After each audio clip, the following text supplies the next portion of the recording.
NCC A B and C certificate exam 2024 DG NCC objective paper 4। आज हम लोग करेंगे टोटल आर्म्ड फोर्सेस। ठीक है, आर्म्ड फोर्सेस के सारे क्वेश्चन है नए वाले, 61 क्वेश्चन है। 20-22 मिनट का टेस्ट होगा, टेस्ट पूरा दीजिएगा। और आप कोई भी बुक परचेज नहीं करेंगे क्योंकि किसी बुक में आपको डाटा नहीं मिलेगा।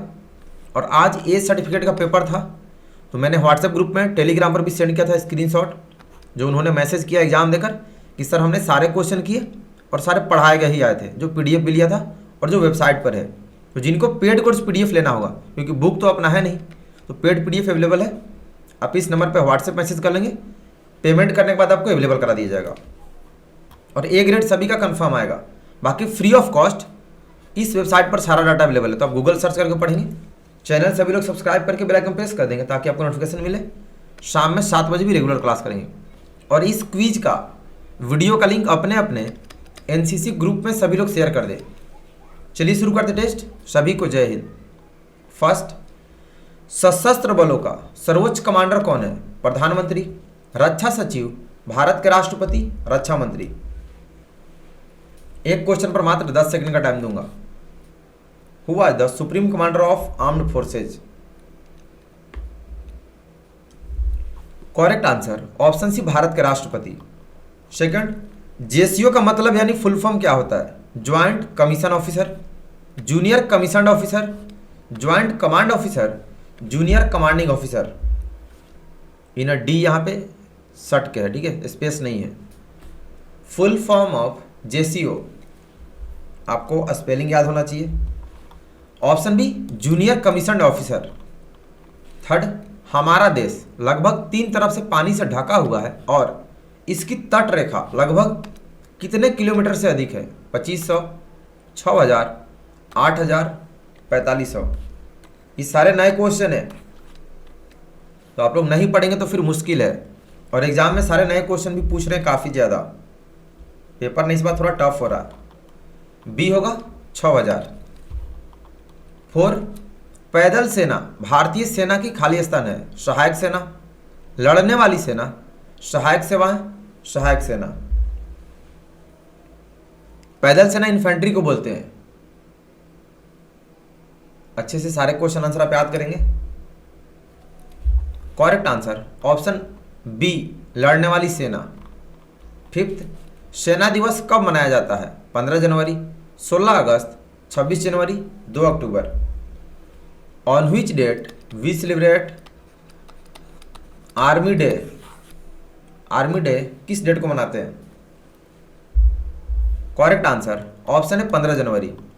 6, कौन सी कोर सेना के जवानों की यातायात, अनुशासन और गतिशीलता को बनाए रखती है? AMC, CMP, ASC, EME. क्या होगा?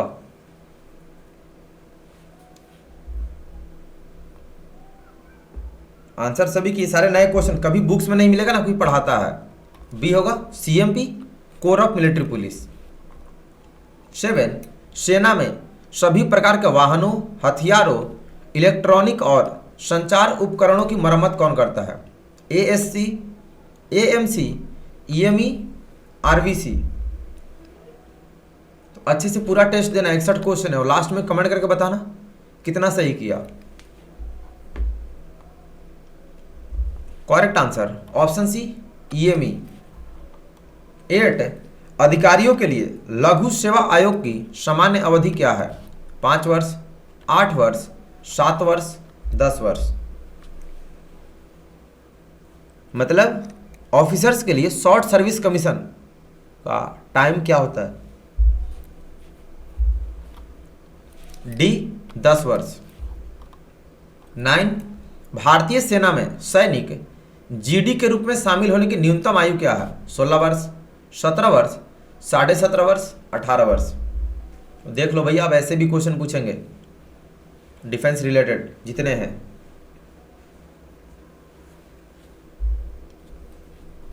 करेक्ट आंसर ऑप्शन सी, 17.5 वर्ष। 10, वर्तमान चीफ ऑफ डिफेंस स्टाफ यानी सीडीएस कौन है? General Vipin Rawat, lieutenant general Anil Chauhan, general Manoj Pande, general JJ Singh. वर्तमान चीफ ऑफ डिफेंस स्टाफ कौन है? Who is the present CDS of India? Correct answer option B lieutenant general Anil Chauhan. 11 भारतीय सेना के कमांड मुख्यालय में तैनात सेना कमांडर का पद क्या है? Brigadier, major general, lieutenant general, colonel. भारतीय सेना के कमांड मुख्यालय में तैनात सेना कमांडर का पद यानी रैंक क्या है? Correct answer option C lieutenant general. 12 भारतीय नौसेना में जूनियर कमीशन्ड अधिकारी की सबसे वरिष्ठ रैंक कौन सी है? मास्टर चीफ पेटी ऑफिसर प्रथम श्रेणी, मास्टर चीफ पेटी ऑफिसर द्वितीय श्रेणी, मुख्य पेटी अधिकारी, क्षुद्र अधिकारी। तो ये सारे काफ़ी ना डिफिकल्टी पैदा कर सकते हैं एग्जाम में, तो आपको काफ़ी अच्छे से पढ़ना पड़ेगा।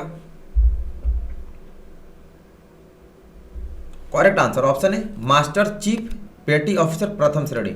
जहां पे हिंदी समझना आएगा ना तो क्वेश्चन इंग्लिश में भी रहता है, आप चुपके से इंग्लिश देख लेंगे। 13 भारतीय नौसेना में कितनी कमानें हैं? 6, 5, 4, 3। How many commands of Indian navy?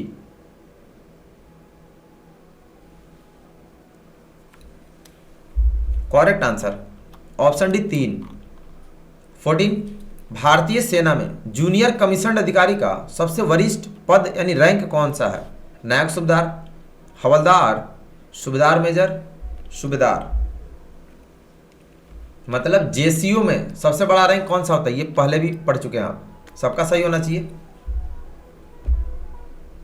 Correct answer option सी सूबेदार यानी जेसीओ, सॉरी एसएम होते हैं, सेना मेडल। 15 सूबेदार मेजर, ठीक है, एसएम साहब। जेसीओ में सबसे बड़े रैंक होते हैं। थल सेना अध्यक्ष कौन है प्रेजेंट में? General Manoj Mukund Naravane, lieutenant general Anil Chauhan, general Manoj Pande, general J Singh. Who is the present army chief of India?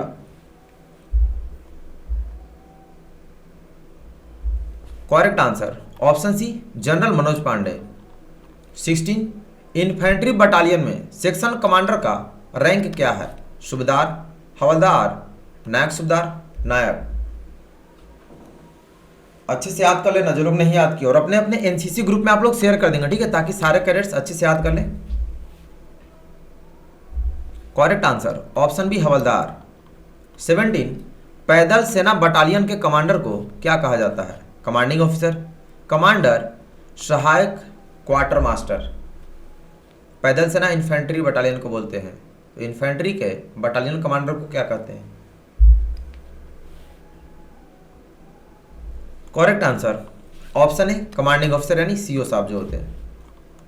18 NDA परीक्षा में बैठने के लिए न्यूनतम शैक्षणिक योग्यता क्या है? 12वीं पास, 11वीं पास, 10वीं पास, उपरोक्त में से कोई नहीं। एनडीए परीक्षा में बैठने के लिए न्यूनतम शैक्षणिक योग्यता क्या है? करेक्ट आंसर ऑप्शन है 12वीं पास।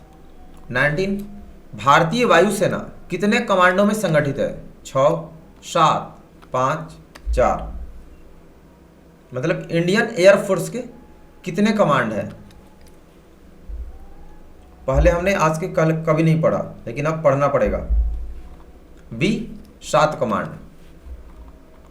20 भारतीय सेना का ये ट्रेनिंग है, ठीक है, भारतीय सेना का ट्रेनिंग कमांड कहाँ स्थित है? कोलकाता, लखनऊ, शिमला, जयपुर। इंडियन आर्मी का ट्रेनिंग कमांड कहाँ पर है?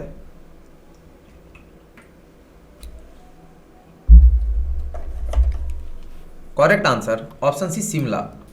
21 निम्नलिखित में से कौन जूनियर कमीशन अधिकारी नहीं है? हवलदार, सूबेदार, नायक सूबेदार, सूबेदार मेजर। मतलब इनमें से कौन से जेसीओ रैंक के नहीं है?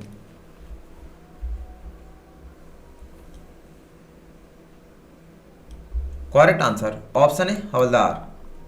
22 दक्षिणी नौसेना कमान कहाँ स्थित है? मुंबई, कोचीन, विशाखापट्टनम, चेन्नई। दक्षिणी नौसेना कमान कहाँ स्थित है? क्या होगा? Correct answer option B Cochin. 23 खाली स्थान एक मानद रैंक है जो एक एडमिरल को उसकी अमूल्य सेवाओं के लिए दी जाती है और वह अपने शेष कार्यकाल को मानद रैंक के साथ पूरा करना जारी रखेगा। एडमिरल इन चीफ, बेड़े के admiral, commander in chief, commander in chief. दो दो दे दिया सेम ही, इंग्लिश में ना अलग होगा, हिंदी में सेम कर दिया है। ये सारे देख रहे हैं। नेवी का कितने क्वेश्चन पूछ दिया आर्मी में, अभी आपको सारे पढ़ने पड़ेंगे। बी बेड़े के एडमिरल। 24 एनडीए प्रवेश के लिए आयु सीमा कितने वर्ष है? 16.5 से 19.5, 18 से 21, 15.5 से 18.5, 16 से 18। मतलब एनडीए में दाखिला लेने के लिए एज लिमिट कितने से कितने तक है? करेक्ट आंसर ऑप्शन है 16.5 से 19.5। 25 निम्नलिखित में से कौन भारतीय सेना में अस्थायी सेवा कमीशन प्रदान करता है? गैर तकनीकी, एनसीसी प्रवेश परीक्षा, सीधी प्रविष्टि, कानून स्नातक। क्या होगा? निम्नलिखित में से कौन भारतीय सेना में अस्थायी सेवा कमीशन प्राप्त करता है? सी सीधी प्रविष्टि यानी यूपीएससी के माध्यम से।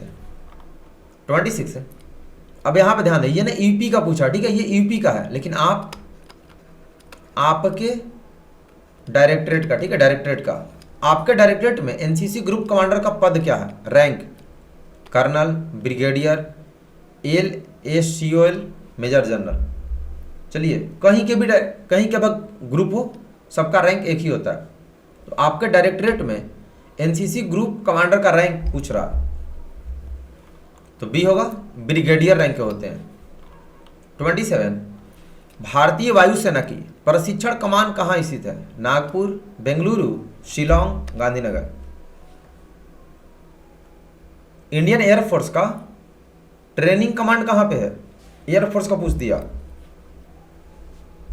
Correct answer option B Bengaluru. 28 वायुसेना में जूनियर कमीशन अधिकारी का वरिष्ठतम पद क्या है? मास्टर वारंट अधिकारी, बी वारंट अधिकारी, सी कॉर्पोरल, डी सार्जेंट। वायुसेना में जूनियर कमीशन अधिकारी का वरिष्ठतम पद क्या है? करेक्ट आंसर ऑप्शन है master warrant officer.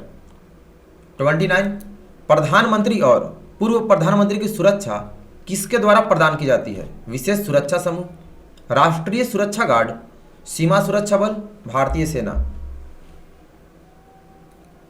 Limit time में आंसर आना चाहिए और टेस्ट पूरा दीजिएगा। टोटल 61 क्वेश्चन है, ठीक है। करेक्ट आंसर ऑप्शन है स्पेशल प्रोटेक्शन ग्रुप। 30 युद्ध में तोपखाने की मुख्य भूमिका क्या है? दुश्मन को नष्ट करें और उसके क्षेत्र पर कब्जा करें, मोबाइल बलों को हवाई सुरक्षा प्रदान करें, युद्ध के दौरान मारक क्षमता प्रदान करना, संचार और कवर प्रदान करना। युद्ध में तोपखाने की मुख्य भूमिका क्या है? करेक्ट आंसर ऑप्शन सी युद्ध के दौरान मारक क्षमता प्रदान करना। 31 इनमें से कौन सा शॉर्ट सर्विस कमीशन है? टेक्निकल प्रवेश योजना 10+2, 10+2 इंजीनियरिंग स्नातक, एनसीसी प्रवेश प्रविष्टि, आर्मी कैडेट कॉलेज विंग। ये सारे न्यू क्वेश्चन है, अच्छे से पढ़िएगा। इनमें से कौन सा शॉर्ट सर्विस कमीशन है? ऑप्शन सी एनसीसी प्रवेश विशेष प्रविष्टि, पुरुष और महिला दोनों। 33 क्रिकेटर MS धोनी खाली स्थान में एक मानद लेफ्टिनेंट कर्नल है। BSF, NSG प्रादेशिक सेना, SPG। धोनी का रैंक कर्नल का दिया गया है ना उसको, बहुत सारे लोगों को, बड़े बड़े लोगों को दिया जाता है। करेक्ट आंसर ऑप्शन सी प्रादेशिक सेना। 34 इनमें से कौन सी भारतीय सेना में सहायक सेवा नहीं है? Army medical corps, signal corps, electronic mechanical engineers core, सेना आयुध कोर। इनमें से कौन सी भारतीय सेना में सहायक सेवा नहीं है? Correct answer option B signal corps. 35 निम्नलिखित में से कौन सा केंद्रीय सशस्त्र बल पाकिस्तान और बांग्लादेश के साथ सीमा पर अपराध को रोकता है? BSF, CISF, ITBP, CRPF. निम्नलिखित में से कौन सा केंद्रीय सशस्त्र बल पाकिस्तान और बांग्लादेश के साथ सीमा पर अपराध को रोकता है? ए बीएसएफ, बॉर्डर सिक्योरिटी फोर्स। 36 निम्नलिखित में से कौन सा बल उत्तर पूर्वी सीमाओं और आंतरिक सुरक्षा की भी रक्षा करता है? विशेष सुरक्षा समूह, असम राइफल्स, राष्ट्रीय सुरक्षा गार्ड, सीमा सुरक्षा बल। 36 इनमें से कौन सा फोर्स पूर्वी सीमा और आंतरिक सुरक्षा का ध्यान रखता है? B Assam rifles. 37 Bharat Tibet सीमा पर सुरक्षा के लिए कौन जिम्मेदार है? NSG, ITBP, SPG, CRPF. ये तो बहुत ही इजी है, सभी के आंसर परफेक्ट होने चाहिए।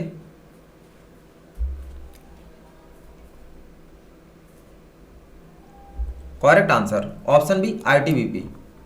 38 भारत नेपाल और भारत भूटान बॉर्डर की सुरक्षा के लिए कौन जिम्मेदार है? CRPF, SSB, BSF, ITBP.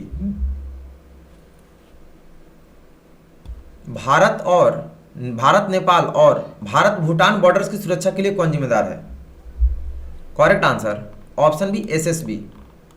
39 intelligence corps की भूमिका खाली स्थान है रेडियो और लाइन संचार प्रदान करना, दुश्मन से खुफिया जानकारी इकट्ठा करना और सूचना के रिसाव को रोकना, युद्ध के दौरान मारक क्षमता प्रदान करना, चिकित्सा सहायता प्रदान करना। इंटेलिजेंस कोर का उसकी रोल क्या होता है, उसका काम? करेक्ट आंसर ऑप्शन बी दुश्मन से खुफिया जानकारी इकट्ठा करना और सूचना के रिसाव को मतलब अपना सूचना देने से रोकना, बी होगा। 40 असम राइफल्स एक खाली स्थान है आर्टिलरी रेजिमेंट, अर्धसैनिक बल, केंद्रीय जांच एजेंसी, असम राज्य पुलिस बल। क्या होगा? असम राइफल्स एक खाली स्थान है। करेक्ट आंसर ऑप्शन बी अर्धसैनिक बल। 41 इनमें से कौन सा फील्ड फॉर्मेशन नहीं है? भाग, ब्रिगेड, स्टेशन, मुख्यालय। इनमें से कौन सा फील्ड फॉर्मेशन नहीं है? काफी डिफिकल्ट क्वेश्चन आ गए हैं नए नए, तो अच्छे से पढ़ने की जरूरत है। डी मुख्यालय। 42 इनमें से कौन सी लड़ाकू सेना नहीं है? तोपखाना, बख्तरबंद कोर, पैदल सेना, यंत्रीकृत पैदल सेना। मतलब ये ना मैकेनाइज्ड इन्फेंट्री को बोल रहा है। इनमें से कौन सी लड़ाकू सेना नहीं है, मतलब फाइटिंग आर्म्स नहीं है? करेक्ट आंसर ऑप्शन है तोपखाना। 43 खाली स्थान की भूमिका युद्ध क्षेत्र में ऐसी अग्नि शक्ति प्रदान करना है कि दुश्मन न तो हमारे ऑपरेशन में हस्तक्षेप करे न ही अपना प्रभावी ढंग से विकास कर सके। तोपखाना, बख्तरबंद कोर, पैदल सेना, यंत्रीकृत पैदल सेना। तो काफ़ी पढ़ने में तो मज़ेदार लग रहा है। मैंने ऐसा हमला करना है फायर कि दुश्मन ना तो ऑपरेशन में कुछ करे और ना ही उधर से फायर करे, ये तोपखाना। 44 रक्षा मंत्रालय का एकीकृत मुख्यालय खाली स्थान पर स्थित है? कोलकाता, लखनऊ, नई दिल्ली, मुंबई। यानी सेना का एकीकृत मुख्यालय किस जगह पर है? करेक्ट आंसर ऑप्शन सी नई दिल्ली। 45 शत्रु युद्ध के समय का सामना करने पर दिया जाने वाला सर्वोच्च वीरता पुरस्कार क्या है? परमवीर चक्र, महावीर चक्र, परम विशिष्ट सेवा मेडल, अशोक चक्र। मतलब लड़ाई के समय का सबसे वीरता पुरस्कार या फिर शत्रु का सामना करने पर सबसे बड़ा वीरता पुरस्कार। करेक्ट आंसर ऑप्शन है परमवीर चक्र।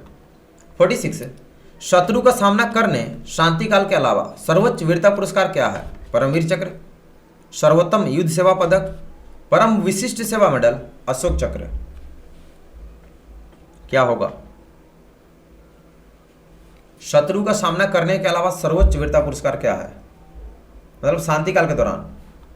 डी अशोक चक्र। 47 एनसीसी विशेष प्रवेश योजना के लिए एनसीसी सी प्रमाण पत्र में आवश्यक न्यूनतम ग्रेडिंग क्या है, A B C D?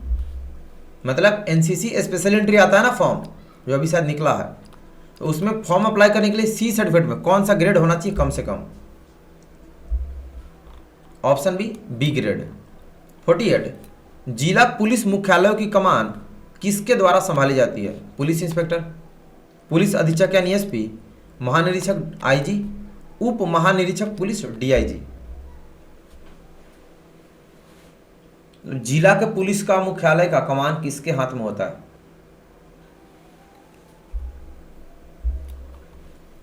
B police अधीक्षक यानी एसपी के कमान में।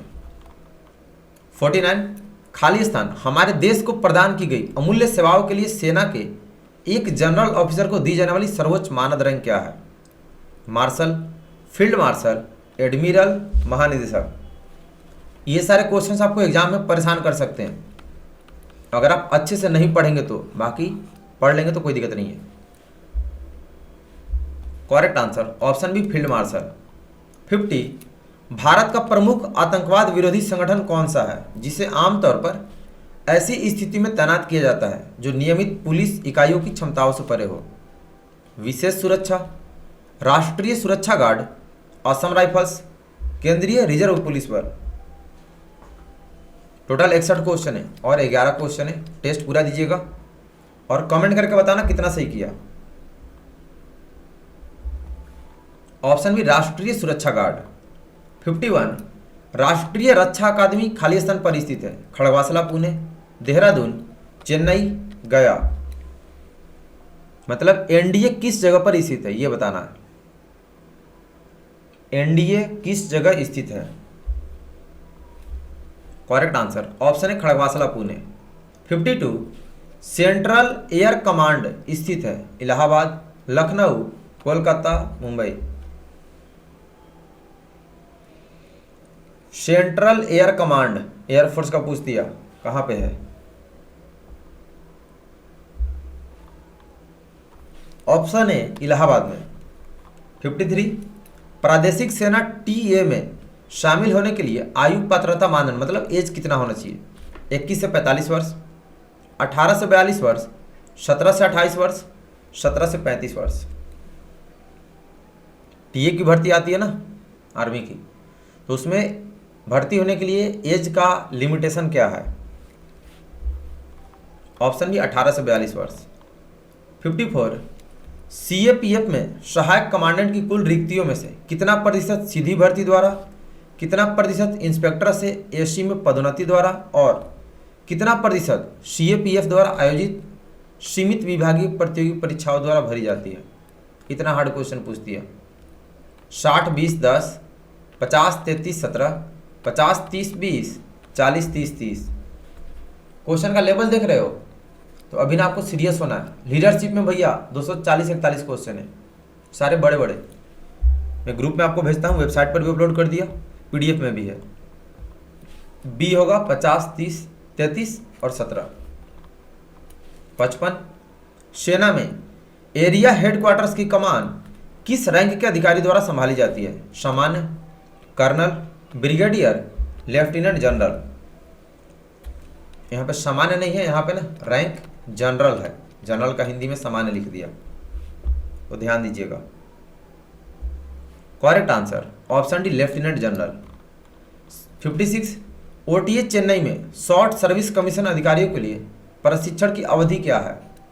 49 सप्ताह, 56 सप्ताह, 42 सप्ताह, 64 सप्ताह? ओटीए चेन्नई में शॉर्ट सर्विस कमीशन अधिकारियों के लिए प्रशिक्षण की अवधि क्या है? करेक्ट आंसर ऑप्शन है 49 सप्ताह। 57 एक आर्मर्ड रेजिमेंट में आमतौर पर कितने टैंक अधिकृत होते हैं? 42, 20, 45, 30?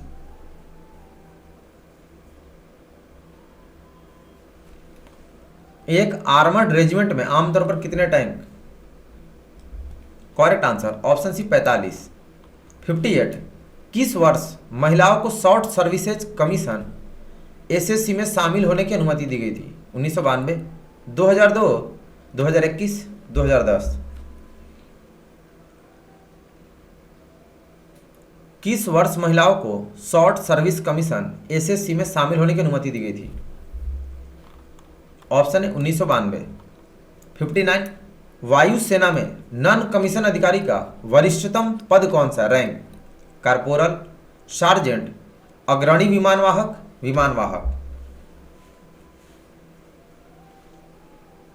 इसके बाद 2 क्वेश्चन है और टेस्ट पूरा देना और अपने अपने एनसीसी ग्रुप में शेयर कर देंगे जिन्होंने नहीं किया है। B sergeant. 60, युद्ध क्षेत्र में बख्तरबंद कोर की क्या भूमिका है? निरंतर मोबाइल और आक्रामक कार्रवाई द्वारा दुश्मन को नष्ट करना, चिकित्सा सहायता और निकासी प्रदान करना, दुश्मन की खुफिया जानकारी इकट्ठा करना, ब्रिजिंग, फील्ड किलेबंदी का निर्माण और परिचालन सड़कें ट्रैक प्रदान करना। युद्ध क्षेत्र में बख्तरबंद कोर का रोल क्या होता है? क्या होगा? करेक्ट आंसर ऑप्शन ए, निरंतर गतिशील एवं आक्रामक कार्यवाही द्वारा शत्रु को नष्ट करना। लास्ट 61, बालिका कैडेटों का पहला बैच किस वर्ष में एनडीए में शामिल हुआ? वर्ष 2022, वर्ष 2023, वर्ष 2016, वर्ष 2020। मतलब एनडीए में गर्ल्स डिवीजन, गर्ल्स का पहला बैच किस वर्ष में शामिल किया गया? करेक्ट आंसर ऑप्शन ए, वर्ष 2022। तो आज के विनर कौन कौन है कमेंट करें। आपका 61 में कितना सही है? विनर तो कोई नहीं होगा, आप लोग कमेंट करके बताएंगे। और टेस्ट कैसा लगा? बाकी ना सारे नए क्वेश्चन भी पढ़ने पड़ेंगे अच्छे से। आपको सारे नोट्स फ्री ऑफ कॉस्ट इस वेबसाइट पर अवेलेबल है, टोटल फ्री में। यहाँ पे जाकर पढ़िएगा, ठीक है। ऑनलाइन बुक आप कोई परचेज नहीं करेंगे, किसी बुक में ये सब डाटा मिलेगा नहीं, मुश्किल से 30% मिलेगा। तो आपके लिए पेड कोर्स पीडीएफ मैंने लॉन्च कर दिया है। आप इस नंबर पे मैसेज कर लेंगे कि सर पीडीएफ परचेज करना, फिर पेमेंट करने के बाद आपको अवेलेबल करा दीजिएगा, ठीक है।